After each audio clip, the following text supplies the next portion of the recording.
বিসমিল্লাহির রহমানির রহিম। প্রিয় ভিউয়ার, আসসালামু আলাইকুম। আজকে আমি আপনাদের মাঝে আরেকটি ভিডিও নিয়ে এসেছি, যেটার নাম হচ্ছে রিটার্ন অফ ইনকাম, যেটা আমরা ইয়ারলি আমাদের যে ইনকাম হয় বা ব্যালেন্স শিট সহ আমরা যেটা ইনকাম ট্যাক্স অফিসে জমা দিতে হয়, সেটা মূলত এটা আইটি 11 গ। এটা রিটার্ন অফ ইনকাম, এটা কোম্পানির ফরম্যাটে যেটা করতে হয় আমাদের, এটা মূলত কোম্পানির ফরম্যাট।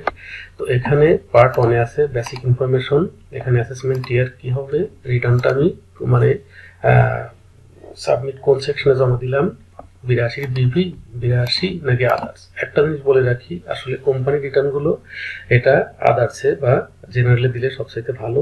এটা একেবারে অ্যাসেসমেন্ট শেষ করে দ্রুত নিয়ে আসলে এটা ভবিষ্যতে তেমন কোনো ঝামেলা থাকে না। আচ্ছা, তারপরে কোম্পানির নাম থাকবে, অ্যাড্রেস থাকবে, ফোন ইমেইল থাকতে পারে, type of company, public limited, local না প্রাইভেট না কি আছে এইটা, টিন নাম্বার থাকবে, যদি হোল টিন থাকে এটা, সার্কেল, জোন, ইনকর্পোরেশন নাম্বার, এই জিনিসগুলো থাকবে।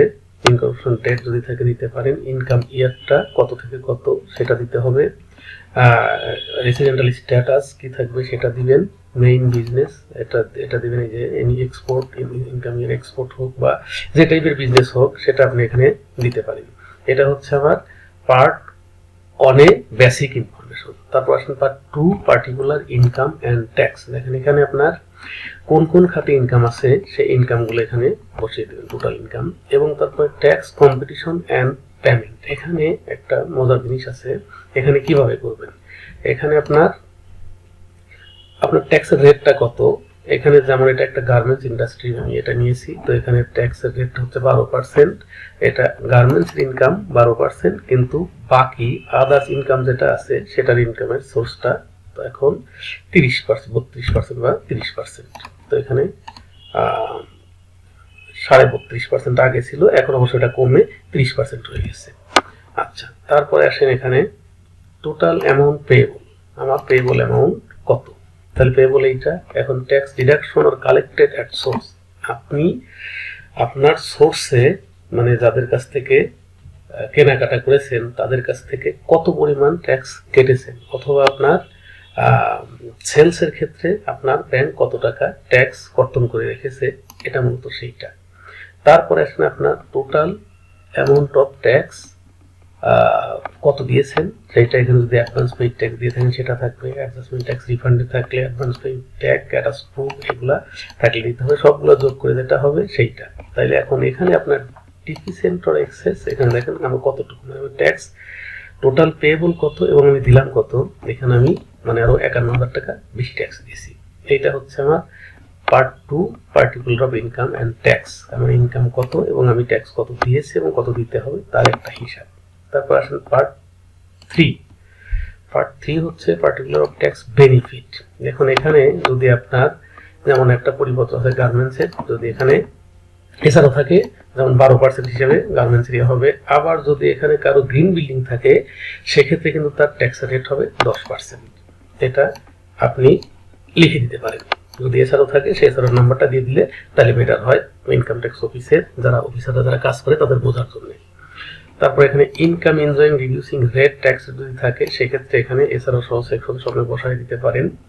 সি নাম্বারে আছে amount of tax benefit enjoyed. দেখেন tax payable if there were no exemption or reduce rate, মানে যদি আমার কোনো রিডিউস রেট না থাকতো তাইলে মনে করেন আমি আগের রেটটা দিতে করছি, এখানে 32.5 হিসেবে যদি করতাম তাইলে আমার এত টাকা আসতো, কিন্তু আমি ট্যাক্স দিচ্ছি কত, রিডিউস রেটে আমি দিচ্ছি 12%। আমি এটা AN62, দেখেন AN62, এই যে আপনার এই যে 62 আমার টোটালি ইনকামের উপরে 12% হিসেবে আমি দিচ্ছি। তো এখানে যদি 12% হিসেবে দেই তাহলে আমার আসে 14 লাখ টাকা। তাহলে অ্যামাউন্ট অফ ট্যাক্স বেনিফিট মানে ওই টাকাটা, ওই আমার টোটাল যা ইনকাম সেই ইনকামের উপর যদি আমার কোনো রিডিউশন রেট না থাকতো তাহলে আমি দিতাম 32.5% সহ 30% এটা দিতাম, এইটা হইতো। এবং আমার এখানে আমি পাচ্ছি এখন 12% রেটে, তো সেটা এইটা, তার মানে আমি এখানে ট্যাক্স বেনিফিট পাচ্ছি মূলত 24 লাখ টাকার মতো। ট্যাক্স রিবেট যদি থাকে সেটা বাদ দিব, ট্যাক্স রিবেট থাকলে সেটা যোগ দিব, তাহলে ট্যাক্স বেনিফিট আর ট্যাক্স রিবেট দুটো যোগ করে আমি এই 23,94,326 টাকা বেনিফিট পাচ্ছি। এখন আসেন পার্ট 4, এটা হচ্ছে ফিনান্সিয়াল স্টেটমেন্ট। আপনার বিগত বছর এবং কারেন্ট বছর যেটা আপনার audit as per audit report অনুযায়ী আপনার এখানে ইনকাম স্টেটমেন্টে যে ডাটাগুলো আছে এখানে গ্রস আকারে সবগুলো দিয়ে দিতে হবে। প্রফিট কত আছে সেটা এখানে বের করে দিবেন। তারপরে সেকেন্ডে আছে ব্যালেন্স শিট। আপনার অডিট রিপোর্ট অনুযায়ী বা অ্যাজ পার আপনার ফাইন্যান্সিয়াল স্টেটমেন্ট অনুযায়ী যা আছে প্রত্যেকটা ডাটা এখানে ওইভাবেই বসিয়ে দিতে হবে যাতে কোনো গরমিল না থাকে। পার্ট 5 আছে আদার পার্টিকুলার্স। আদার পার্টিকুলার্স বলতে আপনার ব্যাংকের নাম থাকবে, ব্যাংকের অ্যাকাউন্ট থাকবে, ব্রাঞ্চ নেম যদি অ্যাপ্লিকেবল হয় দিবেন, না হলে দিবেন না, তো এখানে দিয়ে দিলেন।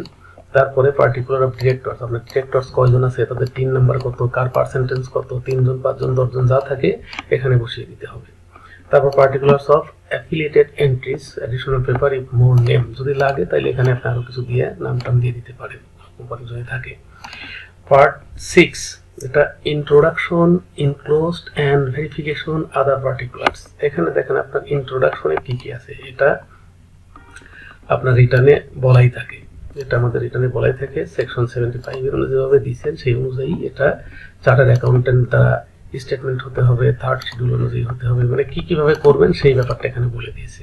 তারপরে আপনি schedule, statement, document etcetera, attachment list, আপনি কি কি ডকুমেন্ট এর সাথে জমা দিচ্ছেন, মানে আপনি যখন ইয়ারলি রিটার্নটা জমা দিবেন তখন এখানে অডিট রিপোর্ট থাকবে, আপনার বিগত 1 বছরে যত ট্যাক্সের চালান দিচ্ছেন মানে 75 এর এ অনুযায়ী সবগুলো এখানে দিয়ে দিবেন। ব্যাংক স্টেটমেন্ট থাকলে দিবেন, ব্যাংকের কোনো সার্টিফিকেট থাকলে সেটা দিতে হবে, এআইডি চালান, বিল রিসিভেবল থাকলে দিতে হবে, ইলেকট্রিসিটি বিল, গ্যাস বিল, এই রিলেটেড যত যা আছে আপনার সেগুলো এখানে যেটা দিয়ে দিবেন সেটা এখানে বলে দিবেন।